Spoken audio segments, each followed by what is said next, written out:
Welcome to the Beyond Thundera Podcast. I am Sean Buddha McEwen, and as always, I'm joined by ThunderCats writer and showrunner Peter Lawrence. And today we have a special guest joining us. He is the award-winning illustrator from Stranger Things. You've seen his work all over the place. He's also done work for The Boys, Gen V, One Piece. I believe some of his clients include Disney. You name it, he's on with it. Disney has worked with Netflix on other projects, all kinds of stuff. We have Kyle Lambert with us, and let me bring him in here. Kyle. Hi. Hey, how you doing, Kyle? How's it going, buddy? Pretty good. And it must have slipped my mind. Kyle also did the artwork for the first book, The Hall of Omens, the unofficial ultimate guide to ThunderCats toys and beyond. And also, Kyle did an exclusive cover for the new Hall of Omens Thunderverse, which is a Mumra cover, which, yeah, obviously I love both covers, but I can tell you the book is up for pre-order. Kyle, everyone loves this Mumra cover, man. That's really cool. I know. Well, before we start talking ThunderCats, if you're okay with this, I'd love to talk a little Stranger Things, because I know the series just kind of wrapped up, but Stranger Things was kind of a huge part of your life for the last, what's it been, 10 years now almost, or a very long time. Yeah, like I think 3 days ago was my 10-year anniversary of getting the first email to work on the show. So it's been quite a commitment to essentially be part of this series. Like when it started, like I've been wanting to be an artist in the entertainment industry my whole life. We're going to talk about that stuff, but yeah, the idea is that I wanted to be involved in one of these big things like ThunderCats, like Batman, like Jurassic Park, like all the things that I grew up loving. Like I wanted to be creating art for that, and the goal was to be essentially like associated with something. So you see my artwork and you think of that show. Like there's a synergy that happens when the artwork is iconic enough to be the first thing you think about when you think about Indiana Jones. You think about those posters that Drew Struzan used to do, and you think about Star Wars. There's certain imagery that comes into your head, and like the goal was to be able to create something like that. And I set off into working in the industry, and I got this email from Netflix. It's a long story, obviously. It didn't happen overnight, but the essence of it was I got this email off Netflix where they would I got a couple of emails all at the same time, and it was a little bit confusing, but I got an email from Netflix, I got an email from the Duffer Brothers, and I got an email from this production company that were working on this new show, and they were all like, we've got this new show, Stranger Things. And at the time I was trying to figure out how to break into the industry, and I just saw the word Netflix and thought, well, at least people will see it. At least this is going to go into people's homes, whatever it is as they do, Right. So that was really cool. And then, I had no idea it was going to be this. I don't think anybody did, really. Like, it's one of 100 shows that goes into Netflix every year, and just their rules are that, like, as something becomes popular, it can go viral, and that's essentially what Stranger Things did. Where were you, and how did they get to you? So the full story is that I'm originally from the UK, and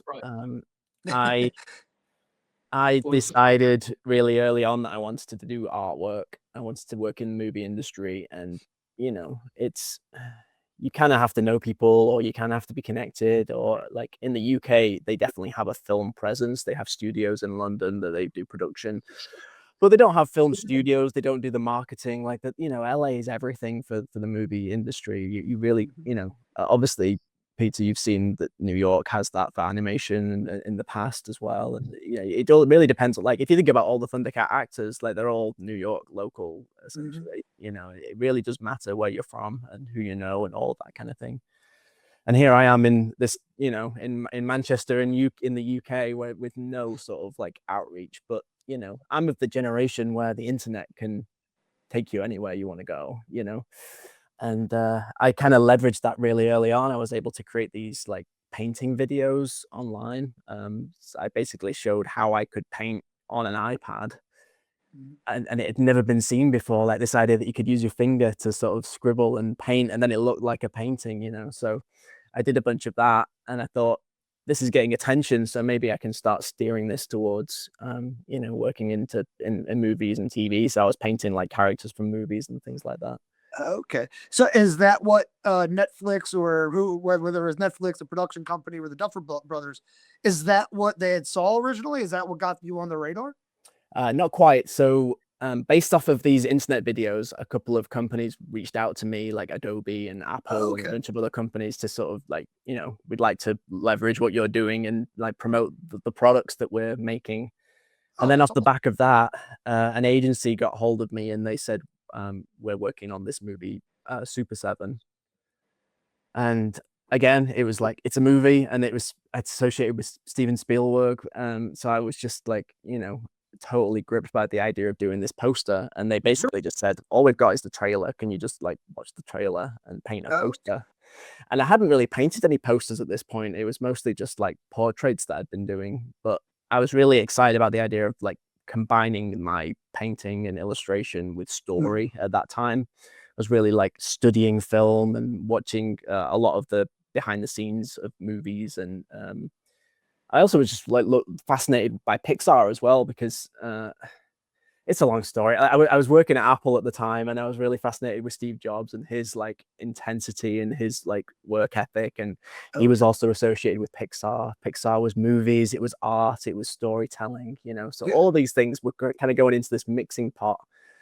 And like I say, this Super 7 project came along, and I just thought, okay, I'll paint a poster. And I just like pretty much in like a couple of days painted this Super 7 poster. And they basically just threw it online without any context. They just basically put it out there, and it basically went viral because they thought it was an official Drew Struzan poster. Like he's back he'd retired at this point, and illustrated posters had kind of gone. Which to me is absolutely wonderful, because, you hear so many and it's a bit like mine. I mean, you had some great luck. I mean, obviously a huge talent too, but let's put that on one side.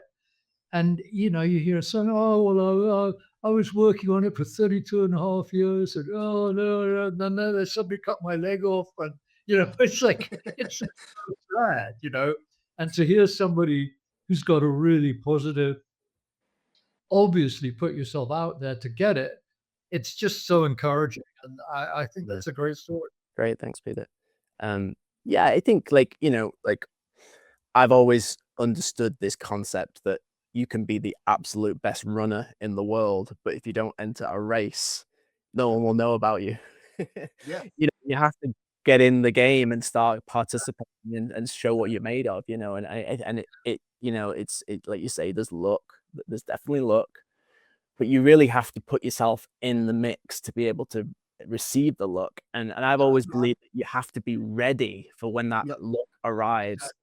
Because I got many of opportunities that have come along to me where if I wasn't in the right position, or even now, like there's things that come to me that if I hadn't have done the 10 years prior, I wouldn't be ready to do it, and I just couldn't have pulled it off successfully. Like there's things that I've done in Stranger Things in the last couple of years that just like the only way I was able to physically do that was 10 years of experience of like speeding up techniques, experience, just things like that just meant that I was already in my top gear and able to just hit the ground running. Whereas if you start in from the beginning and you're not prepared, you haven't done the research, you haven't, practiced enough, it's going to be just too much to do. So, a lot of it is preparation, a lot of it is practice, and just, but also just being, you got to be a little bit tenacious as well. You've got to be, like when I got offered the Stranger Things gig, they weren't sure whether they wanted to use me or not. And I just like over the weekend did some samples for free. I really wanted the gig. So I just thought, how can I get it? And I'm pretty sure they were talking to other artists, maybe some more experienced ones at that point. But I think the fact that I went that extra yard, gave them some samples, just pushed me through the door to say, look, this guy's really on it, and it made it happen. When I talk about luck, I'm not in any way diminishing any of the other. To me, there are three things. You got to have talent, you got to have luck, and you got to have persistence. you need all three. I mean, they can be a slightly different balance because we all know people who, we know, I'll put it this way, we know of other people who are more talented, but either are too lazy or they haven't had a struggle like or whatever it is.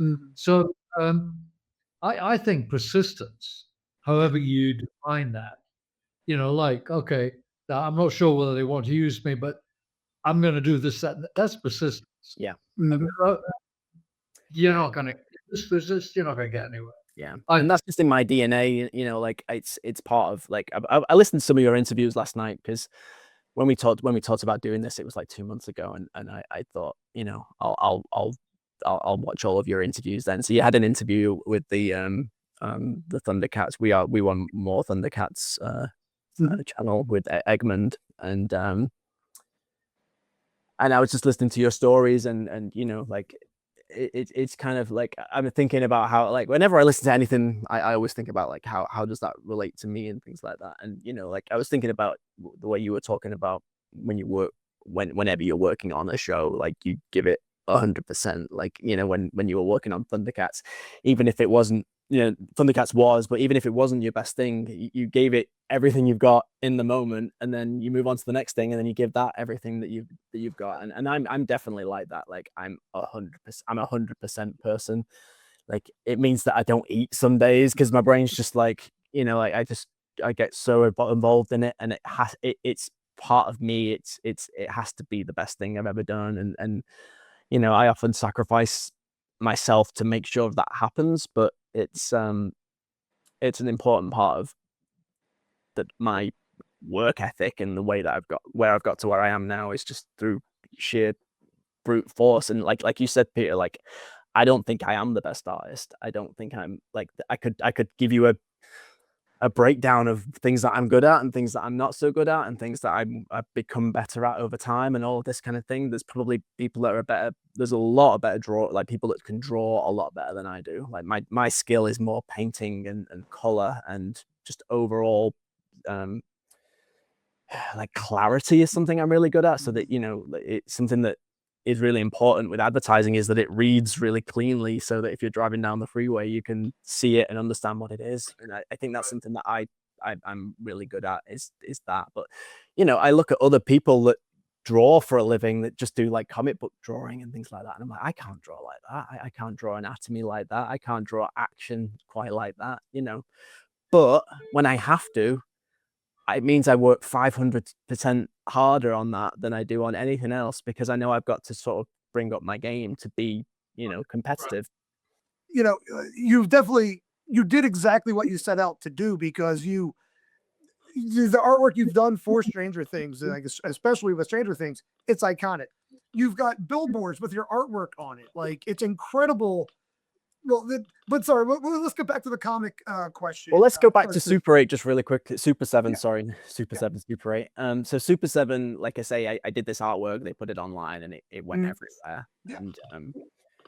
And basically like 2 years went by after that. I think it was 2 years, maybe even longer. And when I got those emails, basically they said the Duffer Brothers saw your Super 7 poster and loved it.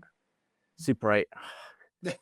My worlds have collided here with Super 7 and Super 8. Yeah, right. The toy company, Super 7. So yeah, they saw the Super 8 poster, and they basically wanted something just like that. That was the idea. So essentially, I'd auditioned for the job like a couple of years beforehand, and they'd seen that work, and that was Super 8 was a big movie. It kind of it was a summer blockbuster. It was Steven Spielberg, J.J. Abrams at his when he was at his top. So it was a big deal, but it like I think the poster only got released in Europe, and obviously movies unless they're these Marvel movies these days, they don't quite have the impact that they used to. But then like I say, that Stranger Things came along, and I got the opportunity to work on that for like it was about 3 or 4 months to create the artwork for that show. And again, just I worked my socks off just trying to make it the best thing possible. Like it was I'd not done one of these. Like I'd done the Super 8 poster in my own style, essentially. Like I just thought I'll paint a poster. And I didn't really do a lot of research. It was like a couple of days that I worked on this poster. So it was more just a visceral, like, what should a poster look like? And it just came out of me. Like, it was not heavily researched. It wasn't something that I just thought, in the back of my head must have been all the Druce Drusen posters from when I was a kid, and or every movie poster that I'd ever like admired. But I didn't really do any heavy research, or I wasn't trying to copy a certain artist, or like try. It was just like, this is what I think it should look like. And then when we got to working on Stranger Things, it was very specific that they wanted it to look like an 80s movie poster. And I'd seemingly channeled that previously, but because they were very specific about we want it to look like an 80s movie poster, that was where I started researching quite heavily what techniques were being used, and like who were the artists of that time, and what were they doing, and how can I simulate that digitally, because I worked digitally and they were all working with airbrushes and pencils, all the traditional art stuff, which I've done as well, and I think that's also, we talk about look, this is timing, where I was of the age where I grew up still creating art the way that it's always been created with traditional tools. But I'm at the age where I didn't default to digital stuff yet. Like a lot of people now, they're born, here's an iPad, and then they can start making things on an iPad. Whereas I used to sit on the floor with pencils and sketch ThunderCats, and like that's my childhood, basically making things out of cardboard and paper and things like that. And then I've learned how to transition that into digital over the last 20, 30 years. And most recently, like I say, the challenge was, how do I create these illustrated posters with this same aesthetic from the 80s but with a digital tool? So that is, again, part of my skill set. Is I'm quite technical but also quite creative as well, because you have to be able to do the both. You can't have a great idea but then not execute it. So one of the things I'm really good at is making these brushes and textures and things like that simulate the same style. So I'll spend a couple of days just trying to figure out how to get this pencil to look like a real pencil. And I have this Wacom tablet now that I use to draw into the computer, and it's got pressure sensitivity. So as I press down lightly, it comes through some way, and then if I press harder, it comes through in another way, and you can control what that does. So I can have it so that as I press softly, it comes through in a certain way that would simulate what you would do on paper. So like the texture of the paper like becomes obvious, and then if you press harder, the texture goes away, so it becomes more solid. So it's quite a lot of it. I don't really talk about this stuff too much, but it's you can just buy these brushes, but I like to make them because I have a very specific thing that I'm trying to achieve, and then I make a set of them. So that when I'm doing the pencils, I've got this brush. When I'm doing the airbrush, I've got this brush, for all different kinds of techniques. And I make different brushes as different challenges come along as well. I was just talking about this yesterday, actually. In the season 2 poster, there's this big like mind flayer character that's it's essentially made up of like dust. It's this big spider character that's made up of dust. And when I was told about that, it was basically like, imagine like a tornado, but like it's the actual silhouette of a spider, and the actual spider is made up of like dust and components and things like that.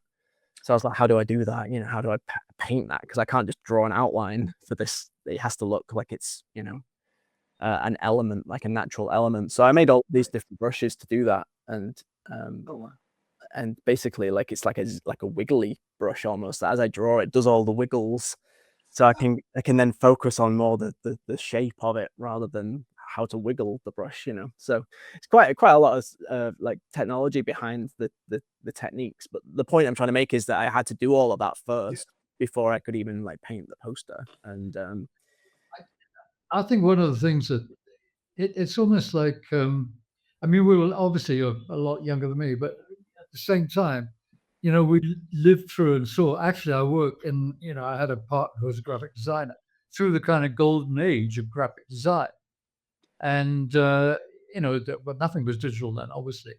But if you've got that background or that knowledge, or at least you can hold a pencil or pen, whatever it is, when you then learn how to use the digital technology, you're so far ahead of the game than somebody who's only come to it digitally. And there are so many parallels, I mean, I work obviously with a lot of writers, and some of them, it's as if, well, if you don't, I mean, now, of course, you can only submit in Final Draft, which is absurd. I told Bodo that, I had one script particular submitted to me on a legal pad, handwritten, nobody would read that now. Yeah. I mean, I'm a little bit off topic, but I look at it a bit like music. You have people so-called creating music they have no musical knowledge at all. Yeah. Whereas, if you're going to be skilled enough to I mean, I don't know, play jazz or variations, you have to know the basics. Yeah. You've got to have something on which you can base your variations. Yeah. And It's a big part of it. I think having that knowledge, and experience, and just it's almost like you've got like a really powerful engine when you tap the pedal, it's so. But I mean, if you said to a lot of people, well, I want you to simulate an 80s poster or 40s poster, whatever it is, an awful lot of people wouldn't know what that is. Now, of course, you can search it, but it's kind of different when you've had the emotional, as a kid or whatever, the experience of seeing that poster. Yeah. You know what I mean? That's different from looking on, finding it on Google and fiddling around with it, I think, anyway. Yeah. It's actually the experiential feeling, like the feeling of how would the paper feel right now? Like, what am I trying to simulate? Because it's like art is not just how it looks. It's not just pixels on a screen. It's actually a performance, because there's the line quality. I learned this watching Drew Struzan paint. Like, he would basically, like, if it's a strong man, his lines would be very harsh and strong, and he would be like chisel the lines out to sort of like make it feel very tough. And if you do that throughout the whole portrait, it adds up, and it becomes something that you can't describe, but you feel it just by the way he's drawn it. And similarly, if it's the soft, lady with this, pretty innocent soft lady, he would paint it with a grace and a flow that, again, it adds up across the painting, and you have these little decisions that you're making, but it's all like part of that is a performance. Yeah. And when the actual tools are part of that performance, it helps to have used one. Right. Oh wow. Right. Well, all right. So yeah, if you don't mind, I just figured we kind of, because this is all very interesting, and quite frankly. Absolutely. So, like, I figured we'll go a little bit more towards ThunderCats. ThunderCats. If that's okay. Like, honestly, Absolutely. One of the things, let's just put one thing out there about ThunderCats with Stranger Things. So I was working on a poster for Stranger Things recently, and ThunderCats has become my sort of background music when I'm working, because I can't really watch new stuff when I'm painting, because my eyes are just like fixated on what I'm working on, so I can't really check in on the screen as to, so I love to watch and put on in the background familiar stories that I can follow, and I watch all my favorite movies as well. But ThunderCats is really great because there's just like so many of the episodes that I can just like put on 2 hours worth of ThunderCat episodes, and so that's kind of how I watch it. But interestingly, the other day I was working on one of the posters, and my wife walked in, and I wanted to sort of show her what I'd been working on. So I just paused the show. Wasn't even watching, like, I was just listening to the story. I knew where we were in the story. Just paused it, looking at showing her the artwork. I said, look, I'm nearly there. The colors are looking really cool. And then I looked to the side, and the artwork on the screen of the ThunderCats was almost identical to what I was working on. Like, it had the red sky. It was Mumra's pyramid. So it had this black pyramid, and it had the black, pylon things at the side, and I can't remember the name of them, the monoliths at the side, and then red sky. There was lightning down the middle, and it was like all these kind of like dark, like growth things at the bottom, and I was like, there's no wonder I'm painting these, like I'm the appropriate guy to be working on these posters, because like these things are the things that I grew up loving. I love ThunderCats. I love the art of ThunderCats specifically, and the character design. And there's a lot of other things like Batman. Like, I love the sort of darkness of Batman, and it's essentially like a recipe for my artwork. Like, all these things have got into a pot and become Excuse me. Yeah, ThunderCats. Yeah, no, that's really cool. So, I mean, it's weird thinking here you are, whatever, it's been 40 years later, or whatever. And yeah, ThunderCats has kind of permeated the artwork that you're doing now on a subconscious level. Yeah, like I said, I think ThunderCats, I think the art of ThunderCats has always been a big draw for me. I think that was always what I loved about the show, was just this kind of like the style that wasn't really present anywhere. Like obviously we now know that as anime, but at the time it was just like, this is cool animation. Like everything just was beautifully drawn, and the character designs were fantastic. Are fantastic. Like they stand the test of time in terms of the art side of things, at least. You know, it definitely has a corny quality to it watching ThunderCats back now, you know, but there's definitely something about the art that just is timeless. Also say the stories. We have a writer right here. I'm the stories. Yeah, absolutely. Absolutely. I mean, you know, the story is everything with ThunderCats. Just I know you're joking, but it's a serious point. Like, you know, you can't paint. You have to have something to start with as a to create the artwork, you know. Well, yeah, that's one of the things that I've talked about on the different, well, at shows. Like I probably didn't talk about it when we were geeking out together this past what was it, January, down in California. The Without the story, without the writers, there is no artwork. There's the voice actors aren't putting their voice to whatever the character is. Like that's why, to me, maybe it's my personal preference as well. I don't know, but the writers are so important to this. Is like, I need to give Peter a bigger head, but like the writers are so important to literally creating the world, which is which is again, I think they did a fantastic job. And then the team altogether, between the writers being able to do that, then handing it over to the Pacific Animation Group and all that, being able to do the artwork that they did, then having the voice actors come in, put the voice actors doing what they did. It was just overall such a great combination and such a great team. Yeah, it is a team, and I know that more than anybody. Like when I do these posters, like I'm the last person to touch the show, basically. Like, you know. Oh, okay. Pretty much when I get on board with creating artwork for something, they've already written everything, they've already cast all the actors, they've shot all the footage, they've edited all the footage, the music has all been made, they've sort of done all the artwork for the VFX, and they've basically like almost got finished episodes by the time I come on. Okay. And like we were just talking about ThunderCats, it's the same for me. Like I'm not the kind of person that can sit there and come up with great stories and ideas and character designs and cool things like that. Like that's not my strength, and I know that. Like if you just put me in a room and said come up with a fantastic poster, I need source material. That's how I work, and that's why I'm aware that how important the source material is. When I work on Stranger Things, I insist that I watch the episodes first, because I immediately have a reaction to what I'm seeing on the screen. And it kind of goes back to when I'm a kid, like when I'm watching ThunderCats as a kid, my love for that show, my way of expressing that is to then go and get a piece of paper and draw Lion-O, And it's no different from what I'm doing right now. I watch this show that they give me, and I have all these ideas, and then I go and get my iPad, which is just my digital piece of paper, and I start sketching ideas for it, and then I'm responding to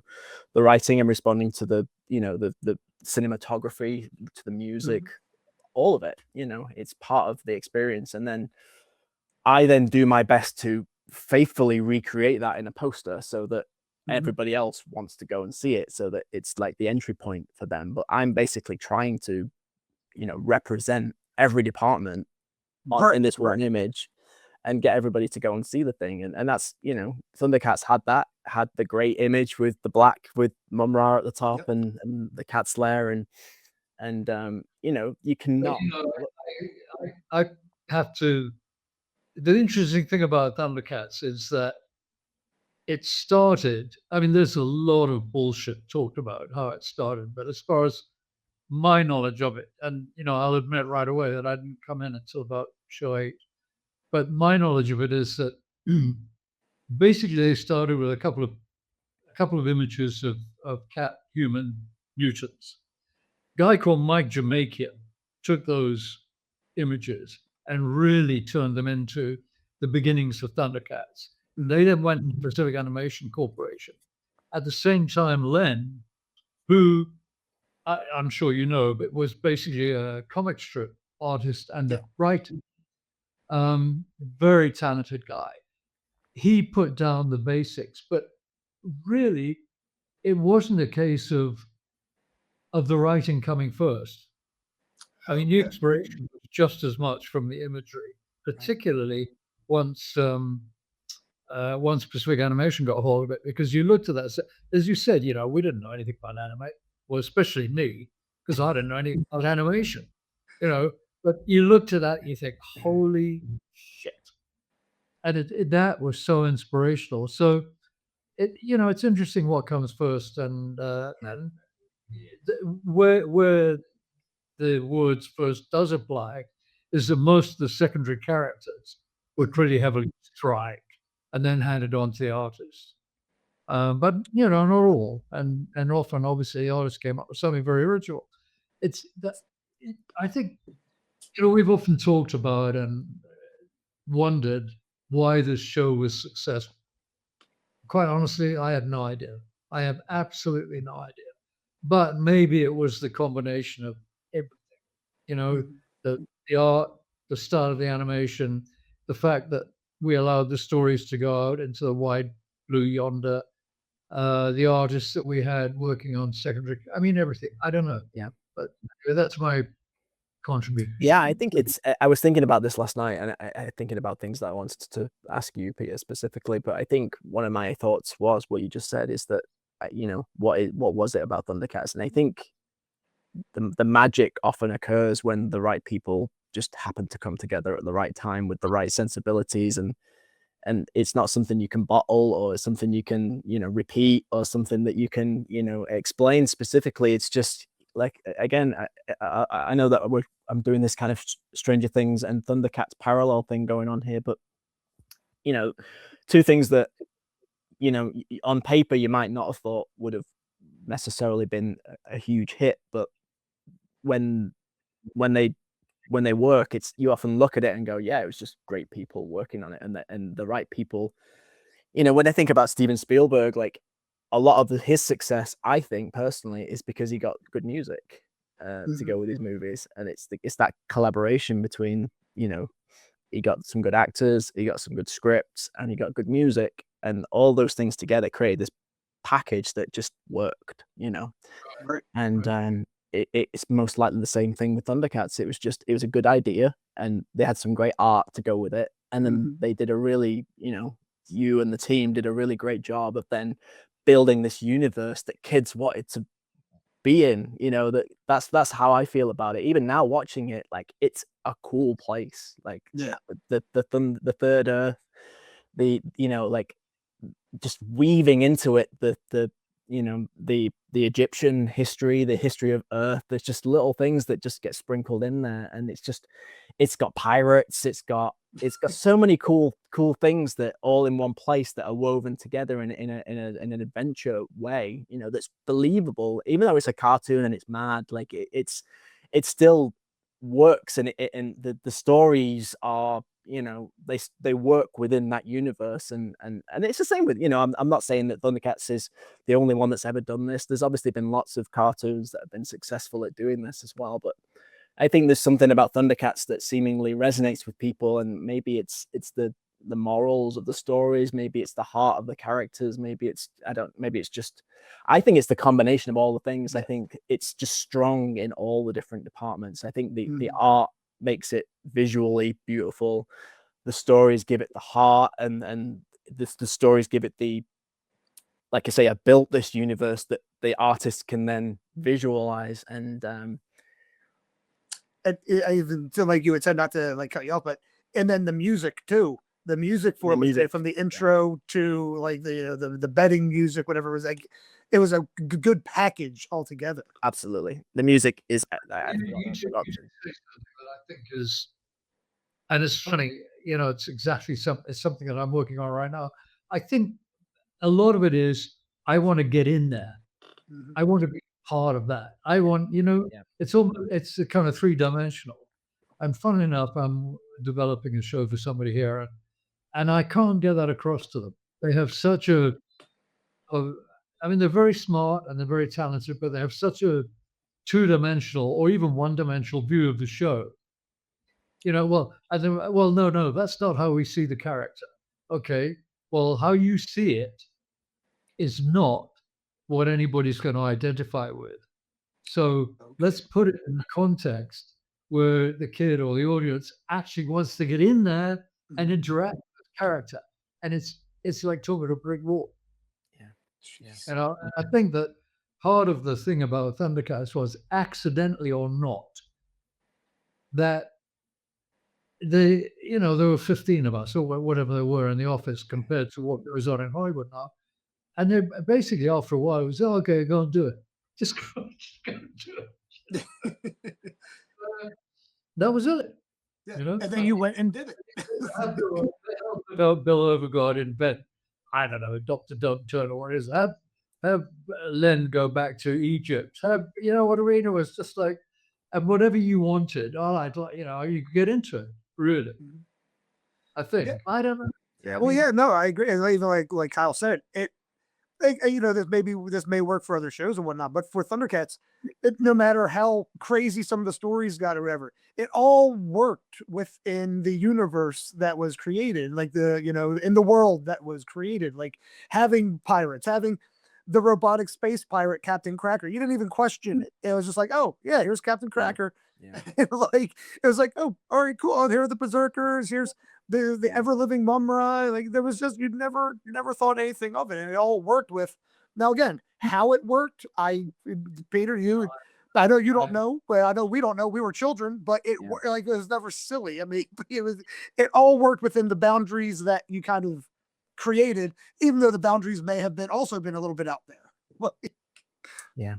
I like going back to when I was a kid, like I remember it was the show that I would watch with my dad, and he used to enjoy it too. Like he used to find all the characters funny, the catchphrases of some of the characters, some of the things that they would say, and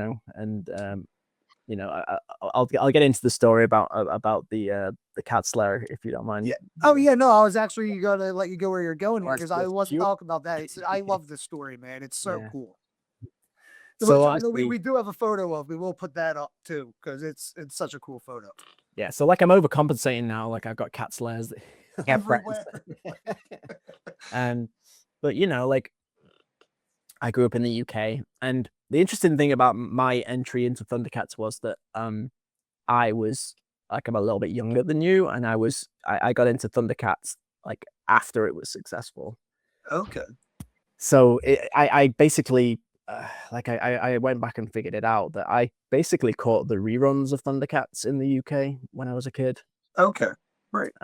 So I was watching it in 1992, I think it was.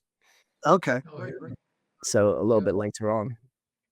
But what was cool about that was that I could get all the toys secondhand for like next to nothing. So like my childhood basically was me and my dad and my mom going around all these what they call them car boot sales in the UK, but it's like a flea market, like a swap meet kind of thing. So we would just basically spend all weekend going around these car boot sales, like looking for all the action figures for ThunderCats, and that's basically how I got all my collection, was just by doing that. But we never found the cat slayer. I had one of those little, I don't know if you saw the toys, Peter, but they had this little pamphlet that came with them with all of the, like, here's all the other stuff you can spend your money on, essentially. And like it was like a checklist for me. Like it was like, oh, I haven't found this one yet, and eventually just through sheer persistence, we eventually found all of them, even the rarer ones. I've got all of them on the shelf there. Like they are all my childhood toys there. That's just so cool, that I found in in little boxes under people's tables and stuff. But anyway, the point is that the cat slayer was just not one of them, and me and my dad like searched high and low for this thing, and my dad even would go to like toy stores in other cities and stuff, just trying to track down the rarer ones for me, but we never found the cat slayer. And my dad and I just were of the opinion that it wasn't made, because you didn't have the internet back then. You couldn't really like search for it or go on eBay or anything like that. We just never saw one. And then because there's also unproduced toys in that Yep. pamphlet, so it could easily just have been one of those that was never made. And to this day, I don't think many even made it to the UK. I've seen a couple of people on YouTube in the UK that actually have them and said that they got them in the UK. But you know what it's like in the UK specifically, we have just one major city, which is London, and then the rest of it is kind of smaller. Manchester's probably the second biggest, and then it's really small towns. And I think sometimes London might have got like one shipment of things for the big toy stores, Right. Anyway, never saw this cat's lair at all. So I grew up, tried to be a normal human being and failed, and then sort of fell back into my fandom stuff. And it took until what was it, 2019? I think it was 2018.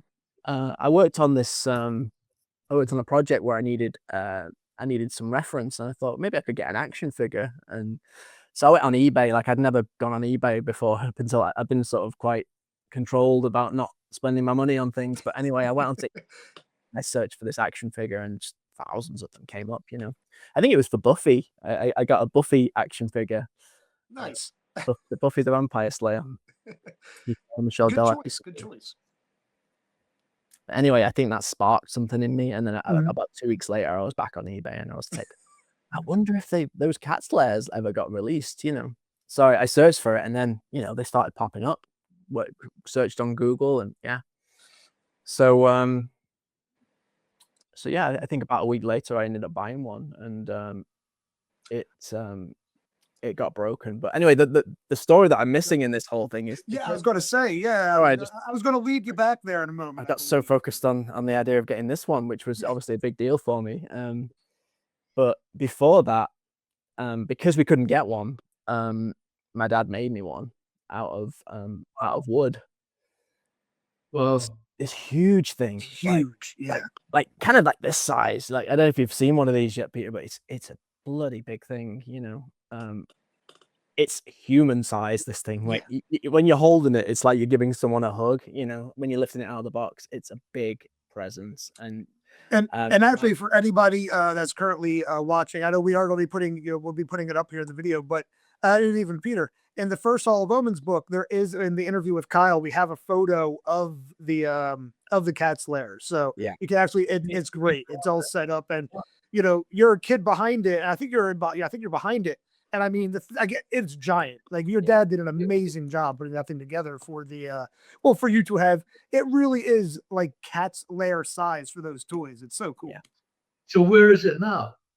We like I say, I became a normal human for a period in my teens, and a lot of these things kind of like fell off the radar. Like it was in the garage for a long time, but it was a really impressive thing. Like my dad's a mechanic, for his trade, and his like my toys and all that kind of, like his thing was cars, growing up, American cars, and like he basically spent his whole life like under a car. Like that's his passion, is doing that. And he's just really good at making things. He's very creative in terms of like solving problems and things like that. And like I say, we used to watch the show together, and we were just obsessed with this idea of the cat's lair. And anyway, but yeah, he built this thing. Like he basically it had functioning paws, so the paws could lift up. And his thing was he really wanted the tank to fit under the paw, like it does in so we had the tank, and he basically started with the tank, I think, and then basically built like this wooden box around that Right.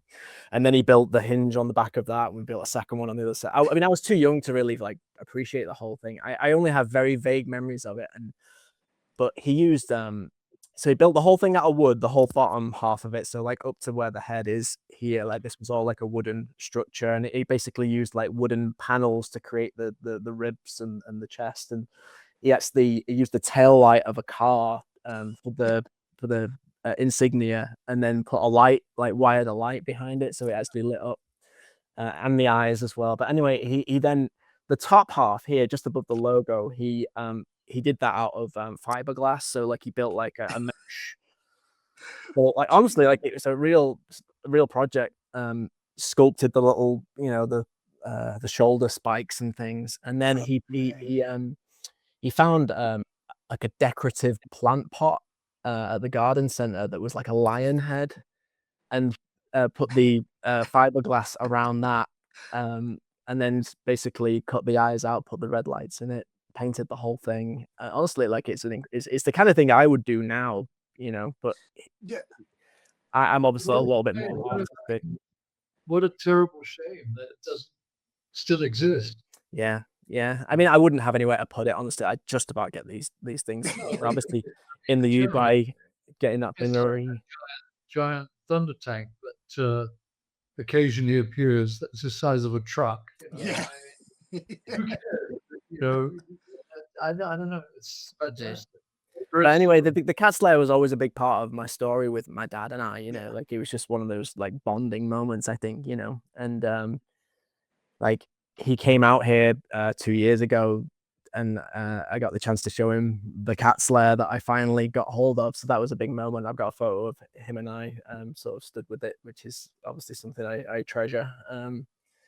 So yeah, the cat slayer was always a big part of the Thundercat story for me, and we both got to go to Egypt as well at some point between the two things, and that was just really, really cool, because that was something that we also loved about the show, was the sort of historical tie-ins, and how Mun-Ra was essentially from that era, with the pyramid and the ancient spirits of evil, and just there's so much of that. Like even just the cat slayer, like there's a place I don't know the name of it. It's like a temple, but essentially it essentially is the front of the cat slayer. It's got the sort of the steps and the shape that is immediately recognizable as being like the inspiration for the cat slayer. And every time I travel, like honestly, when I go traveling around the US, I see little caves, and I'm like, this is the Trolog caves, like this is the giant, like, because I'm obviously from the UK, where the landscapes looks a bit different, but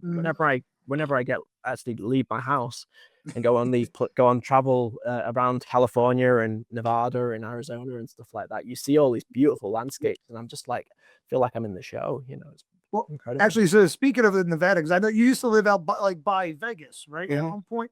So, I mean, did you at least go and see, was it the Luxor, to see the giant black pyramid? Like, which, I mean, when I was out there 10 years ago at this point, I literally had to take a photo. And I think Pokemon Go was a big thing at the time. I had that on my phone. Sure. I'm not a big Pokemon guy, but when I actually did it, it literally was called the Black Pyramid or the Onyx Pyramid. I was like, dude, Pokemon Go is making a Thundercats reference, right? Like, this is so cool to getting to see that. Like, if you haven't taken your dad there, you have to take your dad to that too. Yeah, no, we saw that as well. And okay, good. I used to drive, like I worked in Vegas for a couple of years, and in an agency, and I used to drive past it every day. And it was just a surreal thing where, I'm on there, Yeah, right. And now it's on your way to work. Yeah. I wonder how many kids watch the show with their fathers that in that kind of a dedicated way that obviously you two did.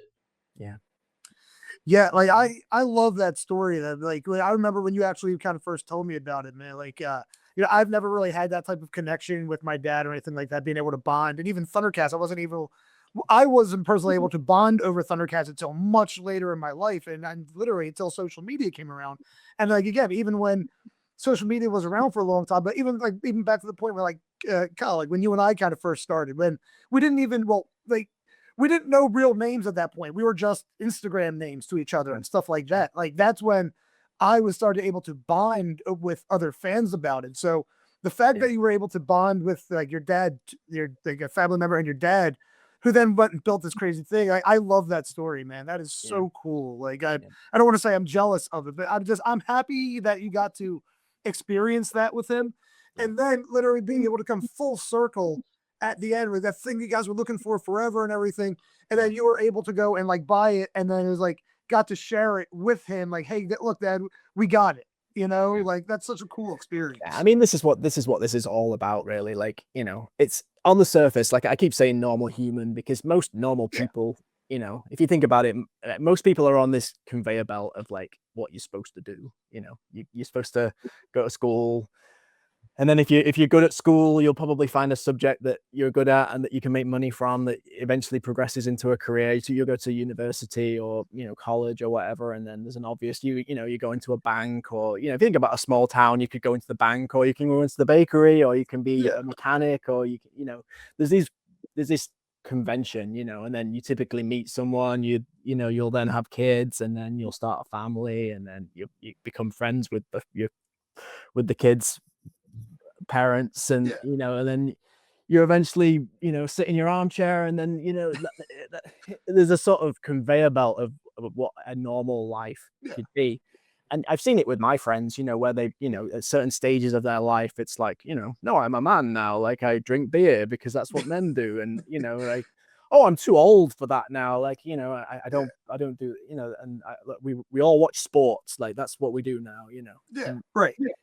And I've always been one of these people that just, I follow my heart, like I just, like when everyone else is playing football in the UK, I'm sat at home drawing, and then when everyone's, having a kid, I'm painting posters in Las Vegas, It's sort of like, there's a, like I've definitely gone on this journey of just doing the things that I love, what I enjoy. And I definitely feel like I have a very enjoyable life. Like I definitely follow my heart, and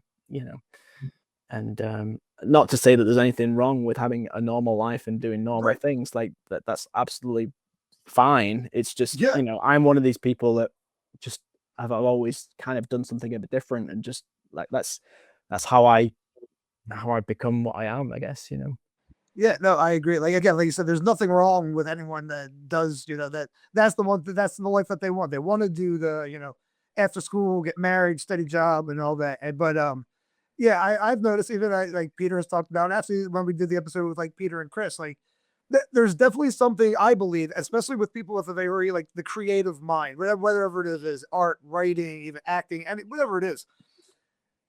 You kind of know that type of life isn't really for you. And there's also comes, you have to be like, there's a courage that has to come to with that type of life, like being able to take the chance and following your heart and following that thing that makes you happy or that you love doing, because I'm sure it's not easy for everyone. Like, again, like I'm sure like there's probably many years kind of like you're doing hours and hours of art a day, like before you're noticed. Yeah. And like you're doing all this stuff, and it doesn't always pay the bills, whatever that dream is. But yeah, being able to, it just, to me, it takes a little bit, like there's definitely courage that to, like, no, I'm going to follow this dream. This is what I want to do.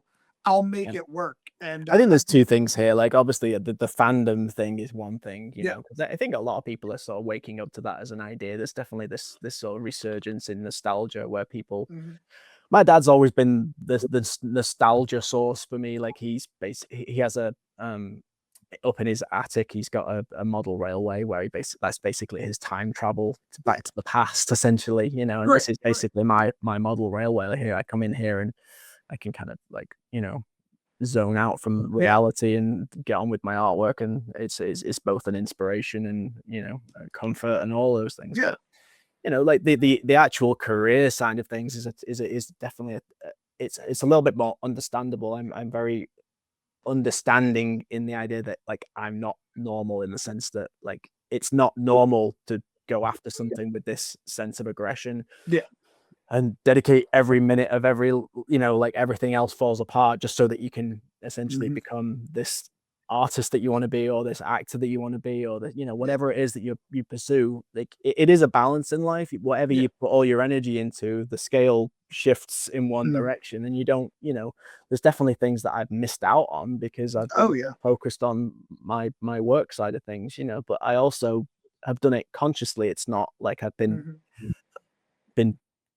forced into this life where I'm, like sometimes people go and become a lawyer and they don't want to be a lawyer, and their whole life just gets decided for them, essentially. Like I've chosen this.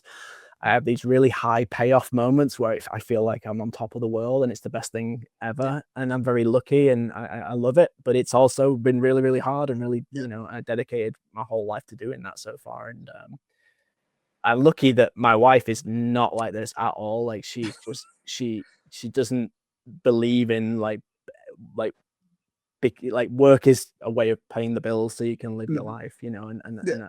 and she's definitely like helps me stay grounded in that sense that like not everybody's like this and that's okay. Like Yeah. some people like doing like having a mind numbing job and then just being able to switch off from it and like Yeah. go to the park and go to the movies and like buy things at the weekend and like spend time with the family and like I understand that there's value in all of that too, so it Oh definitely yeah, helps. 100%.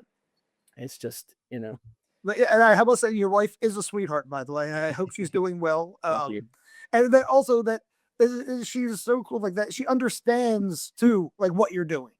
She's okay with it. Again, I'm sure there's a lot of things you've had to sacrifice to, like you said, like you sacrifice time. Like I'm sure there's birthdays and things you may have missed because you had a deadline, and it's like, Yeah. well, and not everyone understands that type of stuff. So again, your wife is again such a sweet woman. Again, I got to meet her in California very briefly. I felt bad because I kept like they're like, oh, I'm sorry, I'm stealing Kyle for the day. And then when the flight was delayed, writing about me, hey Kyle, so I'm still in California another day. But like I felt bad. But But yeah, I think what you said is quite profound though. I think, time is your currency, isn't it? Like I'm very conscious of everything really. Like I saw your interview, Peter, where you kind of think about the past and how you should have been more conscious of like, how significant things were at the time. And it's only looking back that you sort of retrospectively think about that. And I'm the exact opposite. And like, I overthink things and I sort of, I've already thought about things a million times before someone asks me about it. And it can be a bit, you can put a lot of pressure on yourself that way. Like I'm very conscious of the legacy that I'm doing with these posters. And, when I'm creating these illustrated posters, when I do the first one, I'm very conscious, like I've got to make sure it's as good as the first one when I do the second one. And oh crap, I've done 3 now. The fourth has got like, I can't do a bad fourth one when I've done 3 amazing ones. And then now I've got to finish the show on a high because I've got the 5th one to do. And it's, I can't ruin the last one, like there's a lot of pressure that I put on myself that because I know how important it is in my life. Like I put it on such a pedestal, it puts a lot of pressure on me to sort of, to be as good as I want to be. I see it with a lot of sports people where they sort of, they want to win the title or whatever it is, and it becomes their entire life's work. But it's one of those things, like the payoff is so good when it finally happens that it makes it worth it, oh, Right. But all right, listen. I know this is. I feel like we talked a bunch of Thundercats here. I feel like we also this has got a lot deeper than a lot honestly than I was expecting, which is awesome. I actually love where this interview went and everything. Yeah. But I think I know you're not feeling well. We've been here for like an hour or so. I think we'll wrap it up if that's okay. That way, give your voice a little time, to recuperate. But possibly down the road, Kyle, would love to have you back on if you're down. We could talk a little bit more, later. Again, I know you've got a lot of projects going on, but one of the things I want to put out there for those if you don't follow Kyle on Instagram, especially if you can follow him on his action figure creative, and you have like it's like a collection page with all of your collection, whether it be Thundercats, Jurassic Park, Batman the Animated Series, all the stuff that you're doing. And one of the things I love about when you get this stuff too, how you display it, it's really like you add your artistic flair to how and when you display things, which I absolutely love. So if you're not following him, be sure to follow him. He's also doing some customs, which you do from time to time. So anyone, be sure to follow his collection page and his collecting page, as well as at Kyle Lambert Artist on Instagram. I believe it's also you're on Facebook, you're on all the social medias. Be sure to follow him to see what he's got going on next. Because again, I'm not like we're never allowed to know. I try to get it out of him. He can't tell me what he's doing, but I know he's got future projects moving, and I hope there's possibilities. Kyle and I may be working on some things in the future. You never know. We're always talking about things, so be sure to follow his social media and also maybe in the comments tell us what you would love to see Kyle, like what you want to see his next project be. maybe there'll be something that I'll say like, hey, you know what? Maybe I can connect with these people or whoever it is. But let's put it out into the universe, because I need to do some official Thundercats artwork. Let's put that into the universe. That like agreed. Like I want to do one for myself. I Yeah. haven't done any fan art for about 10 years, but it would be really cool. Like I really would love to do a Thundercats poster at least. Yeah, like an official poster for Thundercats. We'll see. We'll see if we can't make that happen. You know, not me, but you know, the fans that want to see it happen. But all right, everyone, thank you for tuning in. Be sure to like, subscribe, and share the Beyond Thundercats podcast on all the social medias. And be sure to check us out next time, because we've got a lot more fun stuff coming your way. Kyle, thank you for being here. Peter, it's always a pleasure. And remember, Thundercats ho.